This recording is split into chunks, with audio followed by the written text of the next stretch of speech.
I have always known that I wanted to be a stay-at-home mom, that I wanted to homeschool. I knew that from being a teacher, but even before being a teacher, I knew that that was the road that I really wanted to take. I can't explain to you why I had this need for freedom and having no rules in place in how I taught children or just being. Right?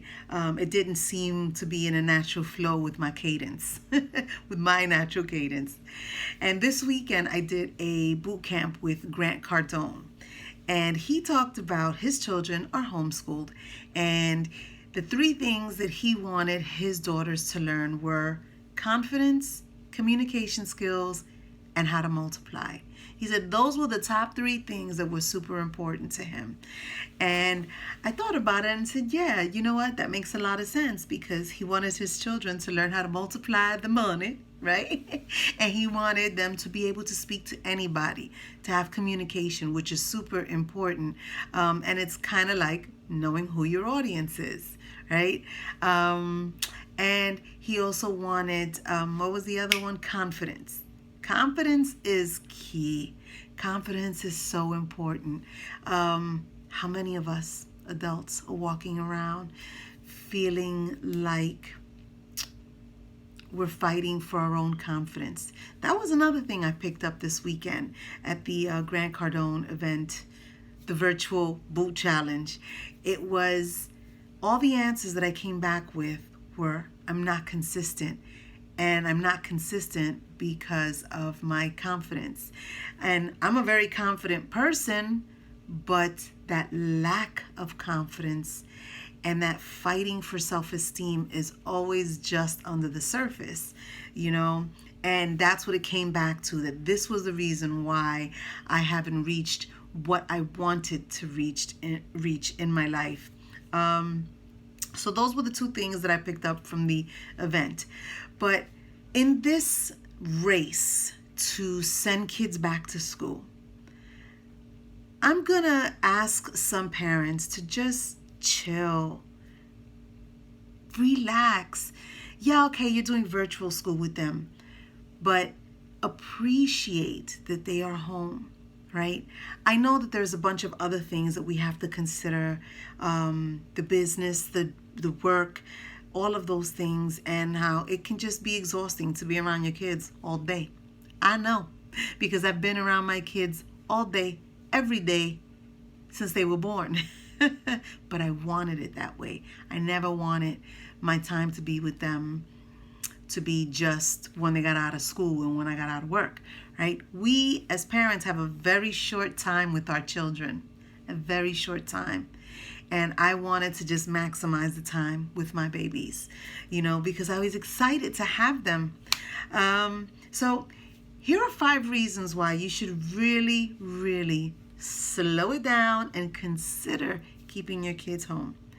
One of them is that you create the systems and schedules for them, not school. So these systems and schedules, they take with them for the rest of their life. We're putting in them what we hope they take and they build on for themselves and maybe their children, right?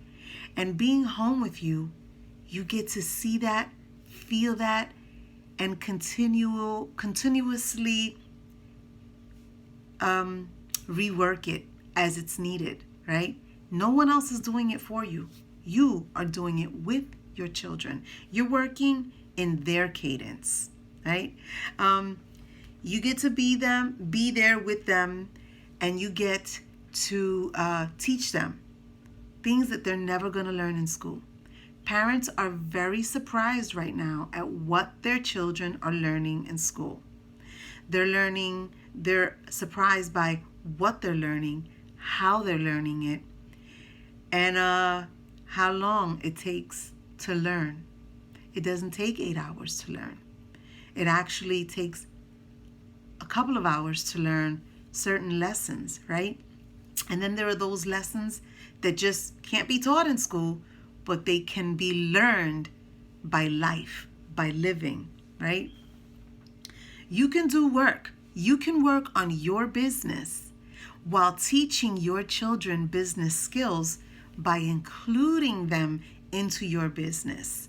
You can give them the job responsibilities that you might have to hire out for. Yes, you might have to teach them how to do that first, but think about it.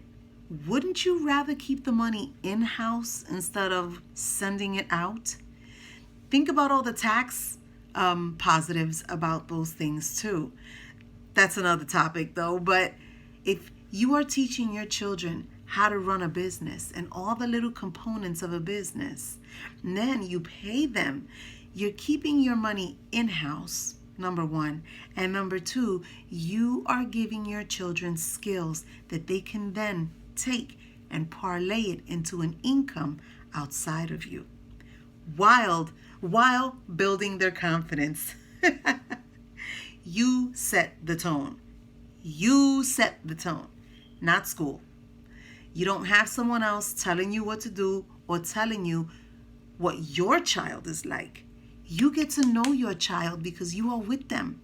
You get to set the tone because you are with them. And like I said in number 1 or number 2, you can change it as you see fit. It's not rigid. It's malleable. It's going in the flow of life. Wouldn't you rather teach your children how to go with the flow of life and adjust as things present themselves instead of being rigid and having to follow rules that are dictated by someone outside of them or by a bell that's rung over them? You're going to teach your children independence. It comes back to number 4. You're going to teach them how to think for themselves, how to move within themselves, how to feel secure in what they're choosing to do on their own. Because they have good communication with their parents, they have a set of skills that they didn't have before, and they have the ability to move around as they please. When my daughter went to school for first grade, because she didn't go to kindergarten, she was home with me, for first grade, one of her teachers told me she doesn't understand the rules, that she has to stay in her seat. She thought it was acceptable to get up and walk around whenever she felt like it. I looked at the teacher and was like, yeah, and so? But as a teacher, I also understand that when you have a group of children, you kind of have to have restrictions. But those rules are no longer applying. And we can move away from those rules. And if COVID has taught us nothing else, is that life is full of surprises. And so why be rigid? Why leave the education to someone else? Why put the money outside of yourself when you can keep it within your children? You're teaching them how to handle money on top of that, right? There's so many positives, right, to being a domestic goddess, because then you're teaching your kids all these different skills while you're managing your business, right? And they are part of the components. So many reasons why you want to keep your children home. So many reasons why you want to stay home if you have children. These are just 5. And I hope they're helpful. I hope they make you think. And I hope you have an amazing, amazing, amazing day. Take care. See you. Bye.